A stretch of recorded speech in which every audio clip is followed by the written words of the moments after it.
पत्थर कैसे बना भगवान। कई बार जब लोग जीवन में काम करना शुरू करते हैं तब उन्हें बहुत ज़्यादा दर्द होता है, तकलीफ होती है, उन्हें बहुत ज़्यादा मेहनत करना पड़ता है और ये बात उनसे बर्दाश्त नहीं हो पाती। उनका शरीर जवाब दे देता है और वो उस काम को छोड़कर किसी और तरकीब से सफल होने का प्रयास करते हैं। लेकिन याद रखिएगा, इस प्रकार से कोई भी व्यक्ति जीवन में सफल नहीं हो पाता है। याद रखिएगा कि सफलता का मार्ग मेहनत, दर्द और तकलीफ से होकर गुजरेगा और यह आपको सहना ही पड़ेगा। तो इसके लिए आप हमेशा तैयार रहिए। तो चलिए इस बात को एक कहानी के माध्यम से समझते हैं। एक बार एक मूर्तिकार अपनी छेनी और हथौड़ी से एक पत्थर को भगवान का मूर्ति का आकार देने का प्रयास कर रहा था।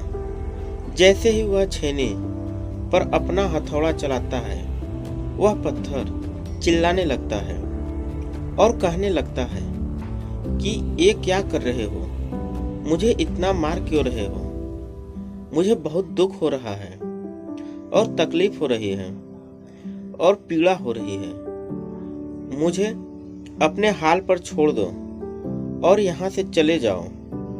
मूर्तिकार ने उस पत्थर से कहा, मुझे बहुत अच्छे से पता है कि तुम्हें बहुत ज्यादा दर्द हो रहा है, तकलीफ हो रही है और तुम बहुत ही ज्यादा पीड़ा में हो। लेकिन यदि आज तुमने इस दर्द को नहीं सहा, इस तकलीफ को नहीं सहा, तो जीवन भर तुम यहीं इसी प्रकार से पड़े रहोगे। मुझे पता है कि तुम में आगे बढ़ने की अपार संभावना है। तुम एक बहुत अच्छे पत्थर हो, लेकिन यदि तुम इसी प्रकार से रहोगे तो कभी भी आगे नहीं बढ़ पाओगे। इतना कहकर मूर्तिकार औजार उठाए ही थे कि पत्थर फिर से चिल्लाने लगा, गिड़गिड़ाने लगा, विनती करने लगा कि मुझे अपने हाल पर छोड़ दो। मुझे पता है कि जीवन के लिए कौन सी चीज़ सही है और कौन सी चीज़ गलत है। मुझे बहुत ज़्यादा दर्द हो रहा है। अब मैं इस तकलीफ को बहुत ज़्यादा नहीं सह सकता।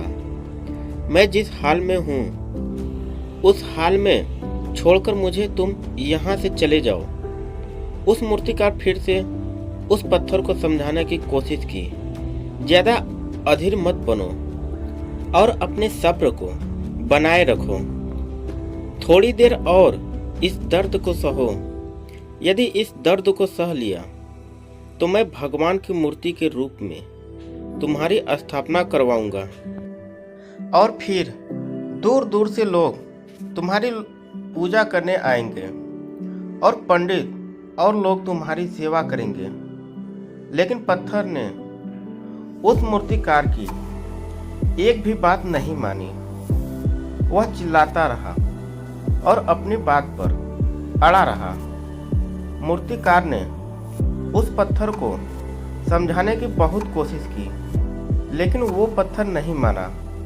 अब मूर्तिकार भी थक चुका था और वह उस पत्थर को छोड़कर आगे बढ़ गया और थोड़ी ही दूर जाकर देखा कि एक और बहुत ही अच्छा पत्थर वहां पड़ा हुआ था।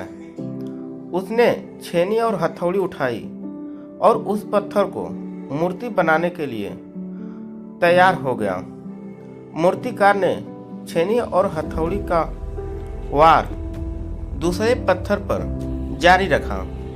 दूसरे पत्थर को भी दर्द हुआ, तकलीफ हुआ, लेकिन उस पत्थर ने बर्दाश्त कर लिया और देखते ही देखते थोड़ी समय के बाद उस पत्थर ने भगवान की मूर्ति का रूप धारण कर लिया। थोड़ी दिन बाद उस मूर्ति की एक मंदिर में स्थापना हो गई और धीरे धीरे करके लोग वहां पूजा पाठ करने आने लगे।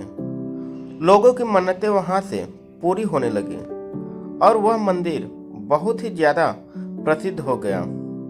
अब धीरे धीरे करके दूर दूर के गांव से लोग वहां पूजा पाठ करने आने लगे। फिर एक दिन और उससे पत्थर को उसी मंदिर में लाया गया और उसे एक कोने में रख दिया गया। अब लोग आते और उस पत्थर पर नारियल फोड़ते। ये कोई और पत्थर नहीं बल्कि वही पत्थर था जिसने दर्द को नहीं सहा था। अब वो पत्थर मन ही मन बहुत ज्यादा पछता रहा था, दुखी हो रहा था और अपने आप से कह रहा था कि काश मैंने उस दिन उस दर्द को, उस तकलीफ को सह लिया होता तो आज लोग मेरी भी पूजा करते।